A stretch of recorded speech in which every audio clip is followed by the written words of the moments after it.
हरे कृष्णा। आप सभी को बहुत सारी ढेर सारी बधाई। जैसे कि हम जानते हैं हमारे प्राइम मिनिस्टर श्री नरेंद्र मोदी जी ने हमारे परम पवित्र हमारे प्रिय प्रभुपाद जी के इस 125th बर्थ एनिवर्सरी के दिन उनके सम्मान हेतु 125 रुपीज का एक कॉइन लॉन्च किया है। और ये हमारे परम भागवत कृष्ण के महान भक्त को जो ये इंटरनेशनल लेवल पे जो सम्मान दिया गया है उसके लिए आप सभी को हृदय से एक और बार शुभकामनाएं।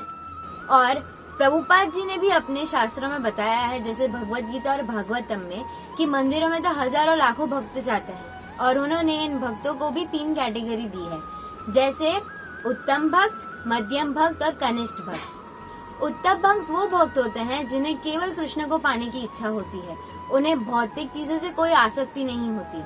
दूसरे होते हैं मध्यम भक्त। ये भक्त भगवान की शरणागत होते ही हैं, पर साथ ही साथ उन्हें थोड़ी बहुत भौतिक चीजों से आसक्ति होती है। और कनिष्ठ भक्त वो भक्त होते हैं जो कृष्ण से ज्यादा भौतिक चीजों में आसक्त होते हैं, जैसे बिजनेस में लाभ पाना, जॉब में प्रमोशन पाना, गाड़ी बंगला खरीदना आदि इत्यादि। तो ये तीनों भक्त की सारी इच्छा पूर्ण करने के लिए एक सुंदर एकादशी आ रही है। तो चलिए इस सुंदर एकादशी के बारे में थोड़ा जानते हैं। तो युधिष्ठिर जी एक बार कृष्ण से पूछते हैं कि भाद्रपद मास के कृष्ण पक्ष में आने वाली एकादशी का नाम और महत्व क्या है, कृपा कर बताइए। तब कृष्ण बताते हैं कि भाद्रपद मास के कृष्ण पक्ष में आने वाली एकादशी जो मनुष्य के संपूर्ण पाप का नाश करती है और संपूर्ण ब्रह्मांड में जो सबसे ज्यादा अच्छा दिन माना जाता है वो है अजय एकादशी। साक्षात भगवान श्री राम ने जिस परम प्रतापी कुल में जन्म लिया था, उस परम प्रतापी कुल रघुकुल में एक चक्रवर्ती सम्राट थे जिनका नाम था राजा हरिश्चंद्र। जैसे हम जानते हैं कि राजा हरिश्चंद्र ने अपने जीवन में कभी असत्य नहीं कहा और यही सत्यवादी रहने के लिए उन्हें हम सत्यवादी राजा हरिश्चंद्र के नाम से भी जानते हैं। और सत्यवादी रहने के लिए उन्होंने अपने जीवन में काफी कठिन परिस्थितियों का सामना किया था और दुर्भाग्यवश इसमें उनको अपना राज्य त्यागना पड़ा और अपनी पत्नी चंद्रमती तथा पुत्र लोहितसव को भी बेच देना पड़ा।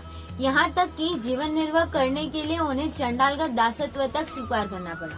और इसी दयनीय शोकमग्न परिस्थिति में राजा हरिश्चंद्र को भगवान के परम शुद्ध भक्त ऋषि के दर्शन होते हैं, गौतम ऋषि के। और हमारे शास्त्रों में भी ये वर्णित है कि बहुत सारे पुण्य का उदय होता है, तब जाके हमें भगवान के शुद्ध भक्त ऋषियों का दर्शन और आशीर्वाद प्राप्त होता है।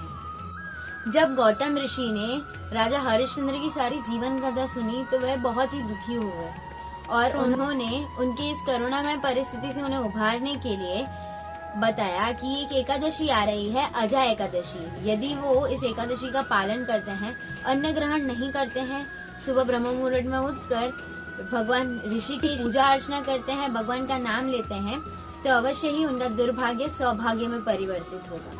कहते हैं ना, भगवान के भक्त के मुख से बोली गई वाणी कभी मिथ्या नहीं होती। ठीक वैसा ही हुआ। राजा हरिश्चंद्र का दुर्भाग्य सौभाग्य में परिवर्तित हो गया।